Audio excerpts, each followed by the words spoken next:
وعلیکم ورحمۃ اللہ وبرکاتہ نحمدہ ونصلی علی رسولہ الکریم اما بعد۔ رمضان میں ایک سبق رمضان کے متعلق اور سن لیجئے۔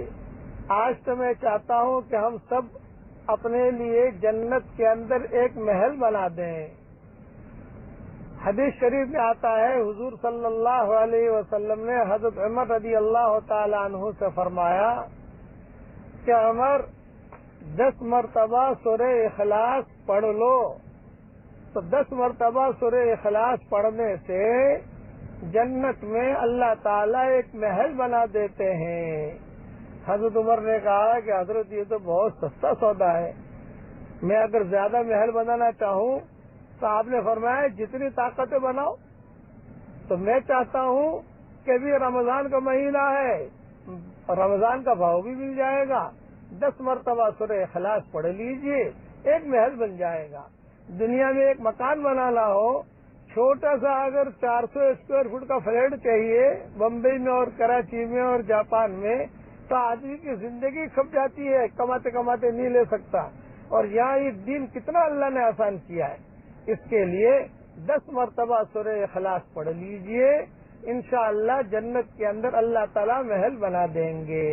بیوی سے پڑھوا لیجئے، محبت سے، شوہر سے پڑھوا لیجئے، لیکن وہی جو کل کے سبق میں نے نصیحت کی تھی، کسی پر اصرار نہ کریں، پڑھا کہ نہیں پڑھا۔ بعض عورتوں کی عادت ہوتی ہے وہ چمٹ جاتی ہیں اس مسئلے کے اندر، پڑھیے پڑھیے پڑھیے، یہ مناسب نہیں ہے۔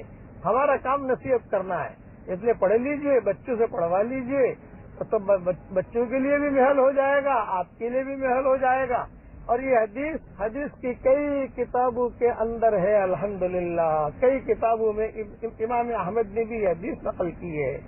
اللہ تعالی ہم سب کے لیے جنت میں محل بنائے، اور اللہ تعالیٰ بھی اس محل کی حفاظت بھی کرے، اور اس محل میں ہم سب کو اللہ جنت میں داخل بھی کرے، کہ اللہ تعالیٰ ہم سب کے روزوں کو اللہ قبول کرے، اور ریان دروازے سے ہم سب کے لیے جنت میں داخلہ اللہ مقدر فرمائے۔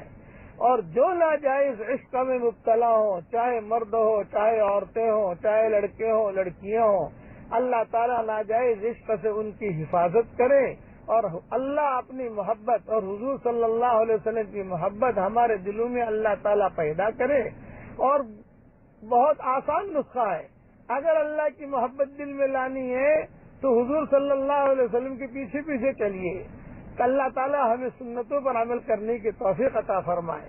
اور امت کا جو بھی مرد اور جس لائن کی پریشانی میں مبتلا ہو، کوئی جادو میں مبتلا ہے، کوئی جو ہے جنات کے مرض میں مبتلا ہے، کوئی کینسر میں مبتلا ہے، کوئی روحانی مرض میں مبتلا ہے، کسی کی آنکھیں میلی ہیں، کسی کا دل میلا ہے، کسی کے بسترے گندے ہیں، کسی کی روزی جو ہے خراب ہے، جو بھی بیماریاں ہوں ظاہری یعنی روحانی اور جسمانی، اللہ تعالیٰ اس سے ہم سب کی پوری حفاظت فرمائے، کہ اللہ تعالیٰ مدینہ منورہ کے برکات ساری دنیا میں اللہ تعالیٰ عام اور تام فرمائے۔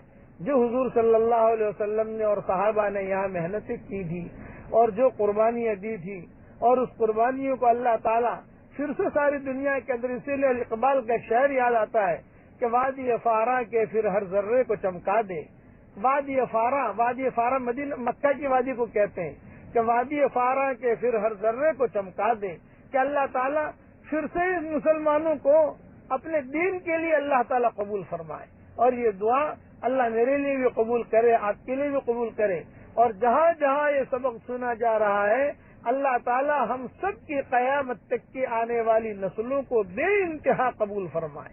ہماری قیامت تک کے آنے والی نسلوں میں کوئی بے ایمان پیدا نہ ہو، کوئی ملحد پیدا نہ ہو، کوئی بدعتی پیدا نہ ہو، کوئی خراب آدمی پیدا نہ ہو، کوئی فاسق فاجر پیدا نہ ہو، بلکہ سارے کے سارے موحدین پیدا ہوں، دین کے کام کرنے والے پیدا ہوں، درود شریف پڑھنے والے پیدا ہوں، اور اللہ کی بڑائی بیان کرنے والے پیدا ہوں۔ اللہ تعالیٰ یہ دعا میرے لیے بھی قبول کرے اور آپ کے لیے بھی قبول کرے۔ والسلام علیکم ورحمۃ اللہ وبرکاتہ، وآخر دعوانا ان الحمد للہ رب العالمین۔